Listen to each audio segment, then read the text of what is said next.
ไม่ไปไม่ใครได้บ้างดีใจเลยใช่เอารถกำลังจมตู้ลงฮะจมตู้ลงโอเคพี่เข้ามาพมพี่เข้ามาพมพี่กันถ่ายรถดื้อเลยฮะถ่ายรถเอารถใหม่ป่ะ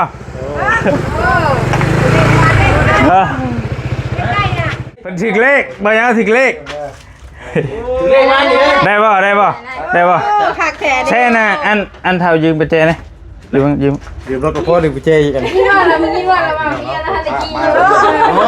บอกว่าเพิ่นมักรุ่นนี้นะขี่ได้อยู่หรือวะโอ้ห่านเข้ามาน้ำมันเบิดจะเคยโบให้เติมละแสนนึงกินนี่ได้2 ลิตรบ่โอ้คันเต็มฮอตพี่โอ้น้อยเดียวนี่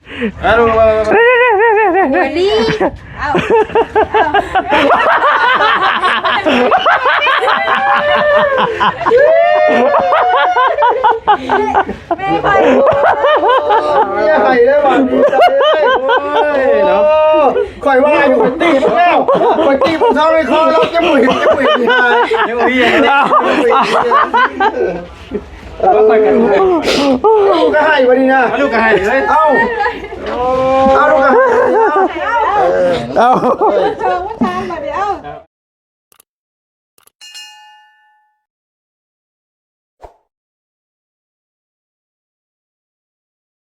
ไปสิหอดแล้วพี่น้องเอ้ยจะค่อยไปก็เด้อจะตามไปเด้อโอเคไปพี่น้องหอดแล้วเสียวมาเซอร์ไพรส์เป็นอยู่เพื่อนลุงเฮิมพี่บ่อยาวขี่ตามหลังมาตากแดดตากหน้ามารบกวนบ่อยาวมานี่ก็ได้โอ้ยตื่นเต้นผู้สิให้นี่ก็ตื่นเต้นพี่น้องเอ้ยไปเบิ่งผู้ฮับสิซ้ำใดผู้ฮับนี่สิว่าแนวใดมาเบิ่งก่อนแม่น้องยูริเพิ่น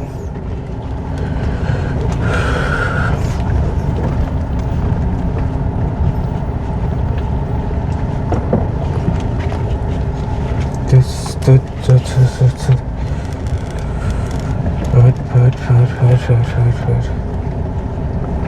มาแล้วฮึบพับ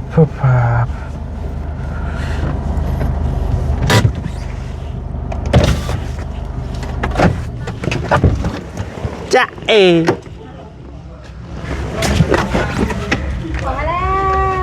ใช่ตีบ่สลองบ่โอ้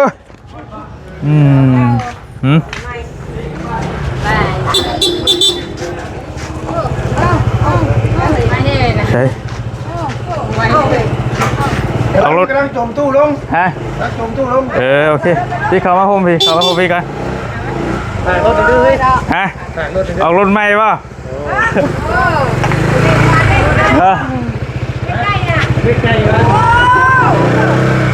พี่ลึก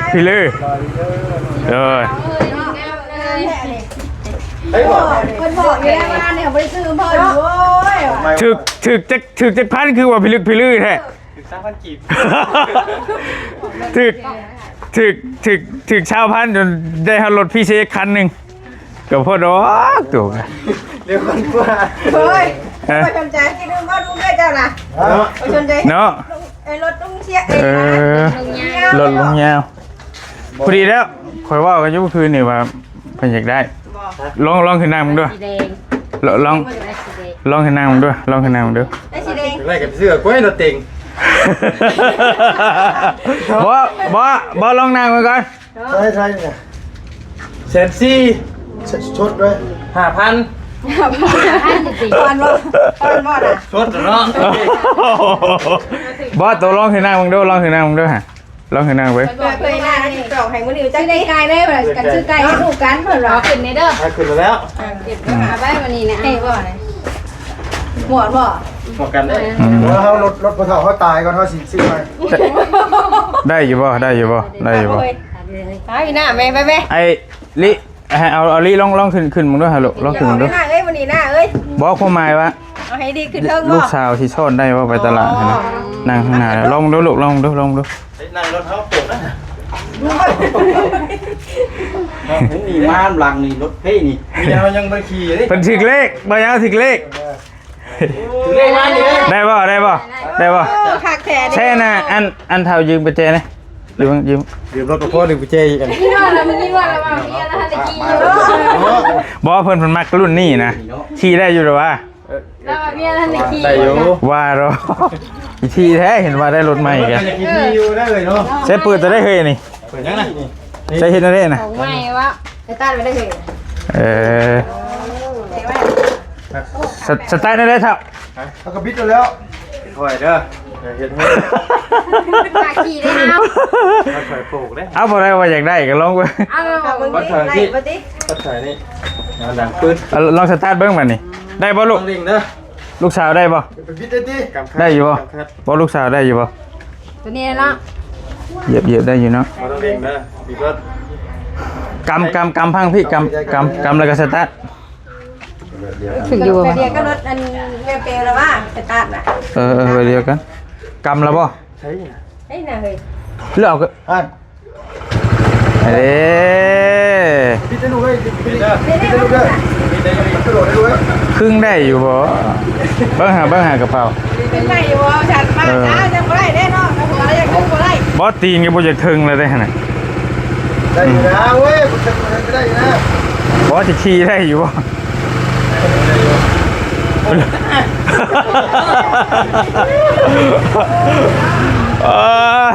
บ่มัน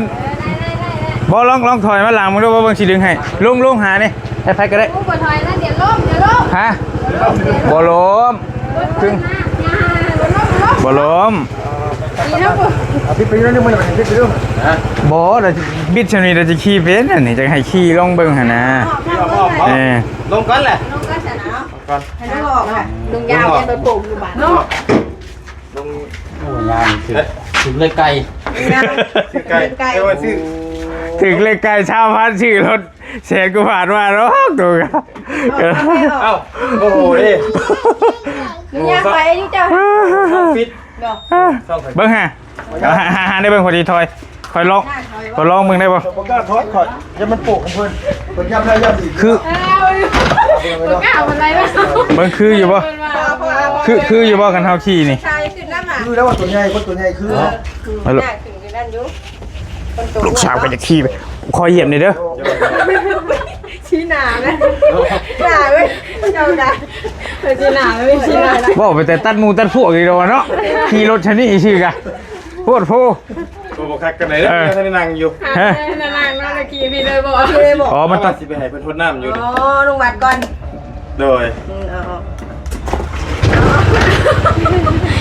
โอ้ขนาดคอยโตใหญ่กู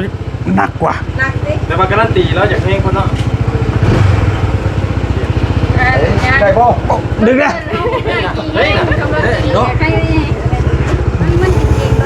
โอ้ตับตามรถเจ้าว่ะนี่ตึ๊ดรถข่อยเลย เอาไม้ไหมพี่นี่ เงียบป่ะ ลองเพราะว่ามีเสียงที่ร้องเขาขี่ไปที่วันนี้ได้ปะโอเคโอ้รถในฝันได้นี่ไปจับดีๆลูกได้อยู่ว่าลูกสาวใช่เครื่องกับมือเพื่อนได้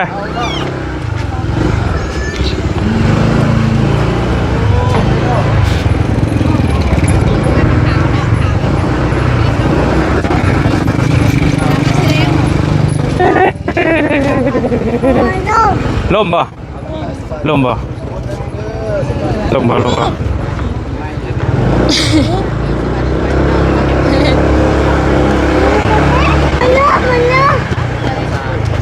ได้ป่ะได้ลูกมันล่มใช่ ค่อยๆพ่อค่อยๆครับว่าพี่ นับไปโอ้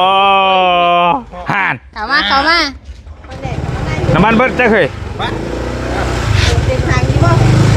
โอ้ให้เติมละ100,000กินนี่ได้2 ลิตรบ่โอ้คันเต็มฮอดพี่โอ้น้อยๆเดียวนึงโอ้ ไปทีแล้วเขาเคยดีเถอะ อ๋อ อันนี้ว่าจะว่าไม่ได้ อันนี้แล้วโอ้คอยรถใหม่ต้อนรับสงกรานต์ไอ้น้องเนาะ ล่างได้เฮ้ย เมียท่านหูอยู่ พอดีแล้วจ้ะ ล่างเลยนี่ผูก บอกกันยังให้ตัวขี้เบิ่งเลย อ๋อได้หรอ ฮะ ได้อยู่หัวไม่รู้ตัวเองบอกมัน ผู้นี้ผัดคักอยู่ผัดย่านที่วันนี้ติบอกคันว่าสีนี่งามอยู่บ่คันว่างามอยู่ได้สีเหลื่อมนี่เนาะ เชื่อต่อไหม ฮะ แย่เองสิ ว่าลึกแท้หมอขี้ไล่ ไปเบิ่งกันยังอยู่อ้าว ทองบ่ ไม่ว่าจะว่าเดี๋ยวว่านี่ก็ยุดชิมคอยว่าคอยสิขายลืมมันสิขายแล้วอ่ะ ผมไม่เป็นความเล่าอีได้นี่ เอกสารเนาะ โอ้ ชื่อด้วยนะชื่อด้วย ฮะ ได้ชื่อได้บ้างด้วยชื่อได้ชื่อบ่ได้ช่องได้ช่อง สิเบิ่งชื่อเฮ็ดจังอี นั่นวะยัง รถตัวเองเด้ พ่อเราเนี่ยเบิ่งเด้อ ขออนุญาต โอ้แต่นี่ได้สังคัญเนี่ยได้สังคัญเฮ็ดเอาดูมา วันนี้เอา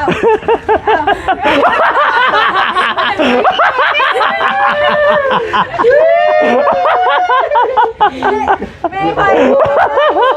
นี่ยไข่ได้บ้างนี่ได้เนาะข่อยว่าอยู่คนตีมันแล้วคนตีผมเท่าไม่คอเราจะบุยที่หายยังมีลูกก็ให้วันนี้นะลูกก็ให้เลยเอาลูกก็ให้เอาโชว์ว่าทานมาเดี๋ยว เอาให้ยังลูกน่ะให้ยังน่ะ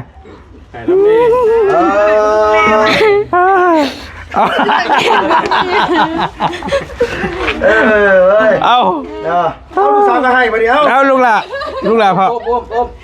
ให้ยังเลยเฮ็ดเอาไปซื้อนี่น่ะเฮ็ดเอาไปซื้อโอ้ ใช้คือว่าเราเองได้สีอย่างนั้นแล้วสีแดงบ่ตาในการตาคู่ฟังเนี่ยใจรับเลยเมาคืนนี่เพิ่นเชิดเบิ่งรถอยู่ แซนได้ดีแซนได้ดีนะ 144 แซน44เฮ้ยไม่อยากได้เว้ยโตได้ยี่บ่เจ้ากับผมมีโมเมนต์นี้ว่าจะพอเรา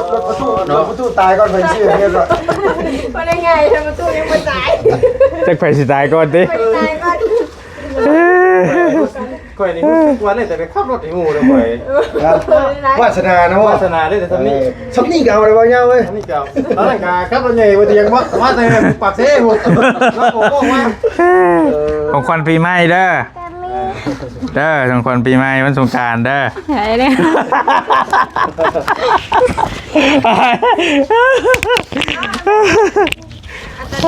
บริจาคดีหรอวะ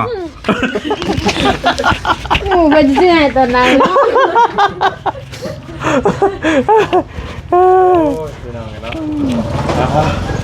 ะ คำคูณเนาะ บอกระบบการใช้ด้วยฮะ ก็ลองขี่เบิ่งกล้าขี่บ่บัดนี้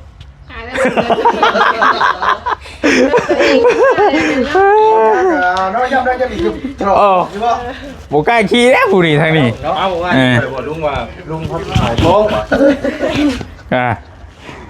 กตินะตีผมท้องในคอเจ้ายังเห็นอยู่ ไปเบิ่งสีแดงแล้วมันบ่งาม มันแบบแดง แม่มันแดงด้านๆเบิ่งช่องสีเก่าไว้น่ะ ปัตตกิตมยัง ก็เลยตัดสินใจว่าเอาสีนี้ซะมันเหลื่อมๆนี่หั่นนะมันคือกับรถใหญ่ซะคันแม่นคันแดงและแดงด้าน อันนี้จะมองเติมมันได้เลยเด้อ เอาให้บ่อันนี้ก็เฮ็ดคือ ยิ้มเปย ไว้ขี่ไปตลาดก็แม่แล้วลูกเด้อโอเคเอาลองขี่มึงดูลองขี่มึงดู กดปุ่มกันไล่เลย มันต้องลากไปเลยนะน้องลากไปนัวบ่ละเปลี่ยนละ มาพี่ดาวมือเท่าไหร่ เอากับเปลี่ยนตัวใหม่เลยก็ได้ขอทับ คุณแน่นอนเห็นว่าแต่ว่าได้ กันนั่นแหละขอทับมากเลยคอยอุ่นใจพุ่มอยู่เลย อุ่นใจ บอกฉันต้องอยู่ดีไปก็ได้ ผมเคยใส่แท็กซี่ใส่นั่นเลยเสีย เอาอันนั้นนี่อัน บอกกว่า เข้ากันในห้องนี่ ตัวแหกอยู่ นี่ เราเท่า เอาไปพันทับ เช็ดน้ำตาให้นะ โอเค ดีใจนะดีใจนะน้ำตาไหล ลองมานี่ ชื่อพี่น้องเนาะ ลองมาอันไหนเขาลงก่อนนะเฮ้ยเด้อเขาอันเขามาซ้อมหน่อยเถอะ โอเคเป็นยังช่องโดนแบนอยู่นี่กะ เดินได้ คอยว่าอยู่มีหนูมีไก่มีเป็ด3อย่าง ระวังเลือกไก่เด้อ หนู ไก่อะไรไก่โอ้โหพี่เลย ถ้าไอ้ขันกินคุณมันเรื่องเลย ไปเด้อคุยกันท่าแป๊บ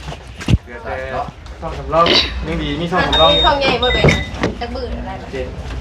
เดี๋ยวของลุงเกิดมื้อนั้นเนาะ เคยว่าเฟซบุ๊กเคยนะ พวกนี้แบบเป็นบุ๊กสวยเนาะ ให้ดู งามบ่ลูกงามบ่งามเนาะมากบ่ มันว่าเบอร์อยู่ที่ข่าวมันเป็นข่าวเนาะ มันขาว มุกเนาะ ข่าว รถหากมาลงเหรอวะอันนี้มิกดิชิรถหากมาลง2-3มื้อนี่บ่ ชื่อทำใช้ลิกวอเตอร์ป่ะ นี่ราคาประจำห้าอื่นบ่ได้หรอกราคานี่ เอาจัดให้แม่สาว2ข้างเร็ว ฮะ จัดเร็ว มือแรงช้า ว้าเว้ย ขี่ไปกันขี่บนรถกันขี่รถกันลูกขี่บนรถกัน ใช่แม่มันว่านี่ดูอวยด้วยเป็นป่ะนี่ บ่ได้ดอกขนาดบอลลี่ก็ยังบ่ขึ้นจริงไปเบิ่งสิอวยให้มา บอส ว่าต้องเห็นราคาตัวเองเนาะแล้วเนาะ บอสก็อันนี้มันยังอันนี้อยู่เด้ บ่ยากยากตัวบุญเงินซื้อผุดเลย เนาะ โอ้ไผงามกว่าหมู่เจ้าไผงามกว่าหมู่นั่นนี่คนนี้บ่เด้อบ่เฮาว่าพวกขี่รถพี่นะงามกว่าหมู่หั่นนะ งามแม่ มาได้ใช้น่ะ ว่าแต่บัตรนี่แหละนะมาไปขึ้นแม่หมอแป้งนี่ โดย พวกจูมใช่ปะลูกปลุยอยู่ โดยกำตัวนี้ เอา กำแห้งแล้วกำชุดรถ สินใช่แล้ว แต่ว่าการันตีอยากกันเองเนาะ ปรับลงก็ได้แต่บ่เป็นหยังกำตัวนั้นตัวนี้บ่กำ เลย แล้วพี่สตาร์ทครับบอกลองเบิ่งได้อยู่บ่ไป เนี่ยบุญแต่งเขาแพงเลย เฮ้ แต่เชยเนาะดีแล้ว เอาบุญยากหน้าแล้วซื้อมาให้สาวครับไป กัดขี่น้ำกันนั่นแหละบอลลี่เราไม่ค่อยได้ขี่หรอกคือหูไปเลย ชื่อได้เขาเงินหมูมีชื่อเนาะ ไม่ไปเข้า แหล่ก็ล้ำยัง ตอนกันมาเพื่อนตีแตกตีเตียนว่าเพิ่นมีแต่คนน้ำมันกี่หลายวะห่อน โดย ต่างห่อนเลยเนาะ ใช่ไปหอดใส่เลย เราหาหมองอวยบ่ได้ไปจากบุรีนะ ว่าดอกบอกว่ามันจะขี่ไกลๆนี่เด้ เราอวยวัด อ๋อ ผู้เราพาลูกเราไปวัดผู้ได้ วนวัดพุทธิไอ้1,414,000 เมียเราบอกที่เป็นนางลงมาเนาะเมียเรา บ่ได้แจ้งอีหรอกว่าหั่นเนาะ ไปจากไหน แต่บอลลี่ส่งโทรหาป้าแล้ว ป้าก็ วันที่โทรบอกผู้นี่เฟซบ่เห็นก็เลยให้เพิ่นซิมกันถ่านะ ป้าก็ไม่ได้บอก ให้เพิ่นบอกมันก็ มากล้องก็ไม่ได้จับตอนนั้น บ่ได้จักบ่น่ะ บ่ได้จับบ่ได้หู้อย่างเลย เพราะว่าให้เพิ่นลงมาพี่ก่อนเด้แล้วบอลลี่ก็ออกไปเลยโทรหาบ่ยาวขี่รถมาให้นี่นี่ ลืมชุดฮูดซิปขี่รถมากินเห็ดหลายที่แมวเลยเจ้าผมเป็นบ่ปอนไหนบ่ยาวเอ้ย เอาแต่น้องเนี่ยแหละ น้องบ่ปอนบ่ใช่อยู่ใช่ อืมใส่ไปทางใดเลยเฮ้ย ใช้โทรศัพท์กันบ่เฮ้ย เอาเจ้าบ่ จะได้ไปแล้วเลยเด้อ ฮะไปใช้นะพ่อไปใช้น่ะ เรื่องสิ มาเด้อมาเด้อมาเด้อไปเด้อสะดองเด้อ ฉลอง สะดองมันไปบ่นี่นี่โอ้ ได้อยู่ว่านี่เป็นเฟ้ย เป็นเป้ย มาโฮมไป เนี่ยจะบ่ได้ยอมเนาะ โอเค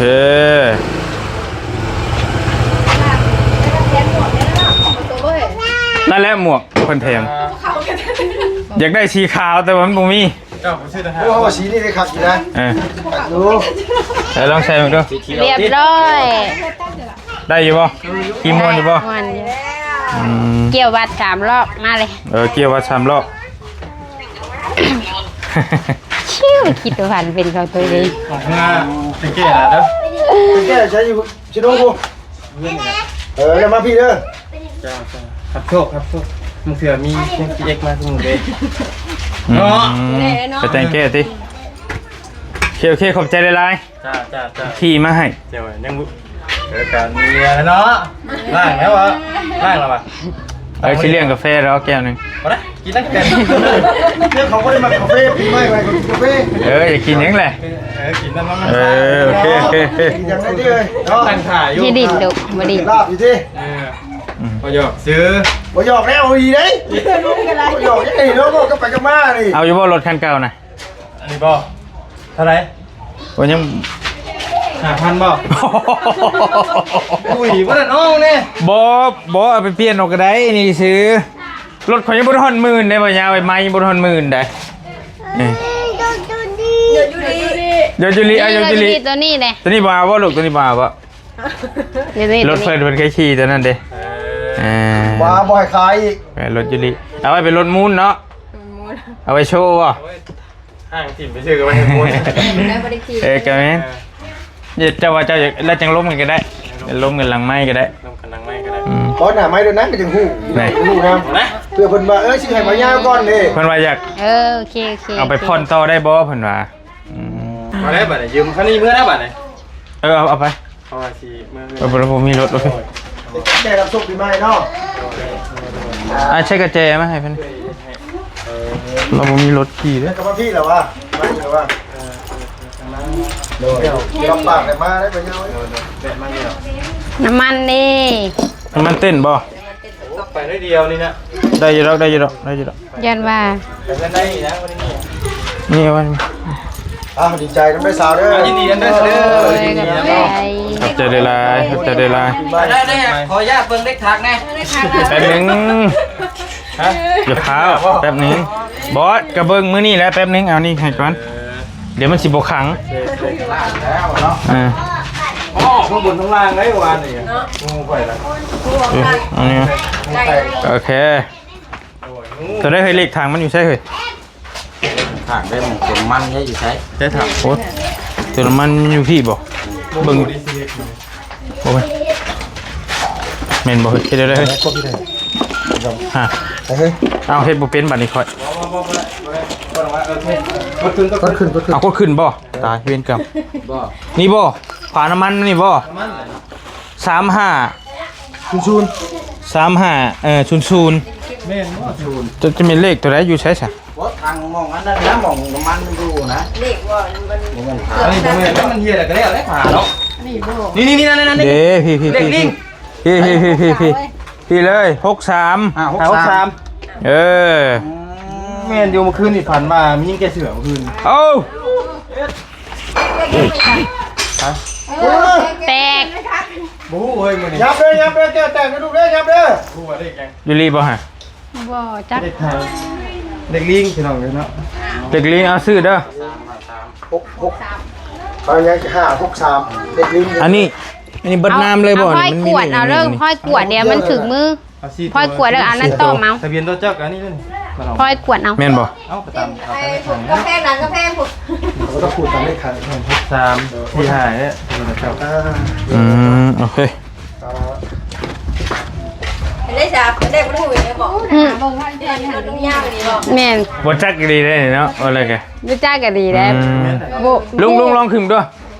บอกคุณหุ่นผู้ใหญ่คือกันนะลองนั่งดู จุ่มพกตัวแล้ว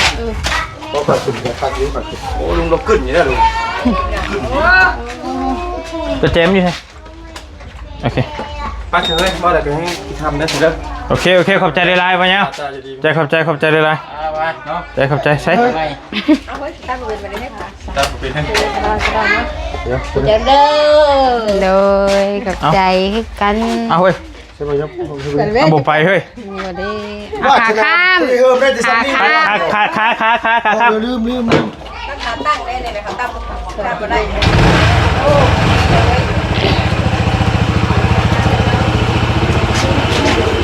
เดี๋ยว เอาเลยเนาะ เออ เฮ็ดให้เพิ่นตื่นสิให้ดูกันเนาะ หลอกขนาดเต้อ อ่าโอ้ยเดี๋ยวมันจะตลกอืม จะบอกงูอีกแล้วจะบอกงูแล้วจะกองเว้ย แล้วนอนเฮา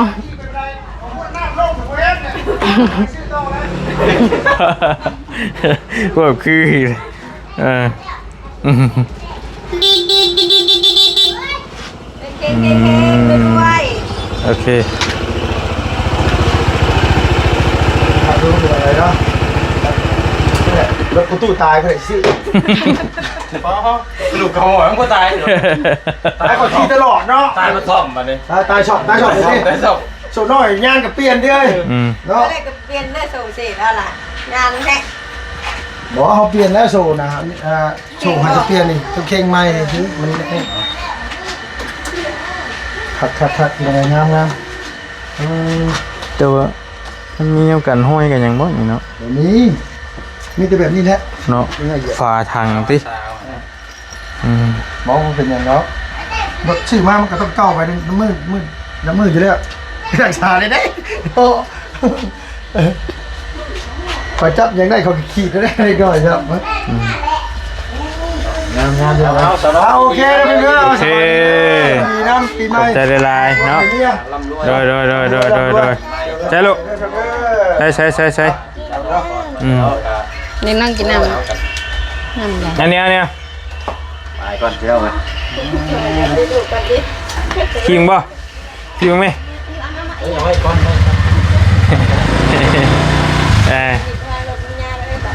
อันนั้นก็ยังนิ่มๆอยู่ไหน ให้ลุงยืมแป๊บเดียวลูก โอ้ยสิเป็นยัง จักมันบริษัทบุญเพราะมันจะจับ บ่บอลบ่ได้ออกไปเติมเท่าไหร่บ่ได้ออกไปเติมอืม ทำไมเนาะ โอเคยังนิ่มๆอยู่ได้คันนี้ก็ได้ป้าลองนั่งดูหาป้าลองขึ้นนั่งเบิ่งนี่สาวๆจับนี่ให้ป้านี่ ผูกแขนไม่ได้ครับ ฮะผูกแขนข้างนี้บ่ คุณวันที่16เช้าเนาะตรงท้ายปีเก่าแล้วเนาะ เอาให้ป้าลองขี่เบิ่งดูฮะไอ้สิได้พากันช้อนไปใช้ซะบัดไปตลาดได้ซะบัดนี่ สามคนขับเลยเนาะ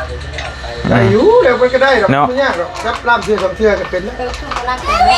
บ่นักบาดมันเล่นนะแฮงบ่ได้นัก มันเล่นให้สบายรถไง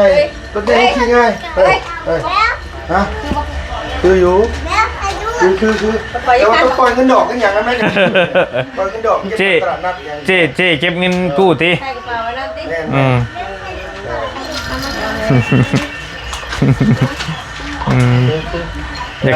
มันอยากสูงนิดนึง ป้า อยากสูงนิดนึง ป้าไปตลาดป้าไปตลาดป้ากินรถดีเด้อ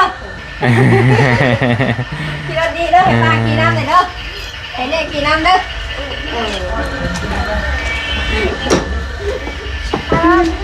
งามวะนี่งามบ่ อยาก งามบ่ โอ ลูก เค อ้าวบ่ขี่เด้ อยากขี่ ขอบนี่นี่ขอพาขี่เด้อเดี๋ยวนี้พาขี่เด้อ แดดลูกบอกขี่ก็ยาได้แล้วแดดอืม งามเนาะลองดู อยู่ลาวเฮามันสีมันจำกัดน้อยนึงพี่น้องเอ้ย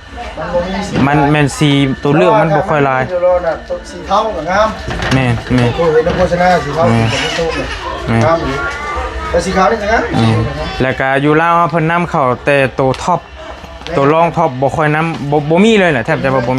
มีแต่เอาเข้าตัวล้อสีทองเป็นตัวท็อปเลยตัวรองท็อปถ้ารองท็อปมันราคาสิถูกกว่านี้ แบบโบนั่นเลยติ แม่มีแต่เอาเข้ามาเป็นตัวท็อปเลยนะจริงๆตัวออกใหม่มันมีสีส้มก็เห็นงามอยู่ส้มจะแจ๊ดส้มสีเหลืองๆนะนี่น้องไอ้แล้วก็มีสีหลายสีอยู่ เรียกกระชุบป่ะ อืม แกะก็ แต่ว่าอยู่ลาวเฮานั้นมีแต่ขาวดำแดงด้านได้แดงกับส่วนลายแดงด้านแม่นแล้วก็ดำด้าน ตะกี้มันนี่กระจกแบบนี้ได้แล้วไม่ได้ออกใหม่เลยเนาะ บ่เขาเติมใส่ตี้ตัวนี้เขาแต่งใส่บ่ ว่าเสด็จรถเมล์เชื่อขึ้นมาแบบว่า มองมาแบบตัวนั้นมันน้อยตัวนี้ แม่นล่ะ มันสั่นเลย ตัวก้อนของมันก็สิบ่ได้มีตัวนี้ แค่อยู่ได้บ้า ข้ากูชายนึกหัวได้เนาะ เคยเบอร์อย่างเดียวเลยคักๆเอาไว้แม่คักๆบาดเลย แม่ไปตลาดปลากิน ได้เลยแต่ว่า อืม เป็นไม่ได้พ่อลูก นี่ถูกอ่ะ ได้เรียนมอ ป้ายก็ประมาณ ทำไมเป็นช่อน 7-8 เดือนผู้ใดเพิ่นว่าตัวสิเป็นปีป้ายได้ เอาแม่น คิวยาวแฮงสำหรับปึ้มเรืองหั่น มาได้เลย แล้วยังไปลูกได้จัง น้ำบดเฮงมีแล้ว เอาไหมขี่ไหม เอาให้ลูกให้ป้าขี่กัน ขี่ไหม เฮ้ยบริคอยได้ขี่นึงเฮ้ยขี่รถเขาไม่ขี่อะไรยังไม่ต้องไปบ้านน่ะป้านั้นอยากนั่นน่ะมากับหน้าได้ไหม เนี่ยน่ะ มออันว่าสีเป็นผ้าลานไปเป็นตัวว่างอยู่ว่าคันมองว่างแต่ไอ้ว่าสีรถไปอันของมาลานะ รถใหญ่นี่บ่ไป ไปผ้าหมุนมาไปหมุนมาเลิกกับเมีย ปะ ผ้ากัน โอ้ สีเงินได้แต่ว่าเจ้าว่างไอ้สิขับรถไปไอ้สิขับมา บ้านยัง ของมาลาตะโกน บ้านเนี้ยเลยลงบนท่านเท่าท่านพูดหรอกทางโค้งหรอกป้อมเด็ก บ้านของมาลานะ บอกเจ้าขายไม่ โอเคไปฉีกใบน้ำตาล ก็ไปเอาเงินก่อน ไปแบ่งทรัพย์สินกันก่อนแล้วค่อยว่าของสิจะบอกประมาณเดี๋ยวบางแย่จะเอาเงิน เนี่ยเลยโทรไปหาเงินก่อนไปเอาเงินกับว่า พูดที่ได้เท่าไหร่ โอเค ในระบ้าเข้าไป เดี๋ยวนี้เลยบ่ แม่ โอเคเดี๋ยวจังว่ากันก็ว่านั่นน่ะก็สิเก็บเครื่องเก็บหยังก่อนก็ว่า เดี๋ยวเขาลงไปอันมาหาลานก่อน ไปบอกกันก็ได้เป็นไงท่านว่าบ่มีหยังก็สิพาไปนำกัน จะไหนหน้าเข้าไปก็ได้ ทำมาแล้วน้องบ้านเลย ก็บ่ได้ไปใส่ดอกมื้อนี้ก็หยุดเบัดมื้ออยู่แล้ว ใช่มีตัวด้วยใช่ ครับ ใช้ขี่ไหมขี่อ่ะ บังคับให้ขี่ได้นี่ ยังบอกให้ ต้องให้ได้ขี่ไว้กูคนติเบ้ยลองขี่เบิ่ง ก็ให้ป้าได้ มันก็ระบบเดียวกับรถเจ้าหั่นแหละเอาบ่เสียงรถคลิกระบบเดียวกัน ไม่ยิงดูเนาะ ก็นั่นแหละคิดยากอยู่ว่า ให้เลยนะป้า อย่าโอเคฮึกคึม แกยังมีบ่ เขาไว้ในโกนมั้ยครับบ่ เวลาบ่ายข้างนอกอะออกได้เหรอขี้หมูชอบ มีดอกเดียวทำได้หากระเจกะ เอาไปดอกเดียวดิ แม่ให้ดอกเดียวเด้อ เอาไปแล้วไปสั่น ลองดูเอ๊ะ โอเค ตกใจนายเรียกว่า ไปบาย โอเค เอากัน โอ้ยังนิ่มอยู่อันนี้ก็ได้ ได้ครับ นิ่มมาแล้วจะเป็นยังรถไทยคือกันโอเคเรียบร้อยแล้วจังหาโอกาสล่างมันจังว่ากันพี่น้องเอ้ยขี่นี่นึงขี่มาแล้วนึงกับค่อนกุ้มแหละจังค่อยว่ากันโอเคสบายดีเด้อ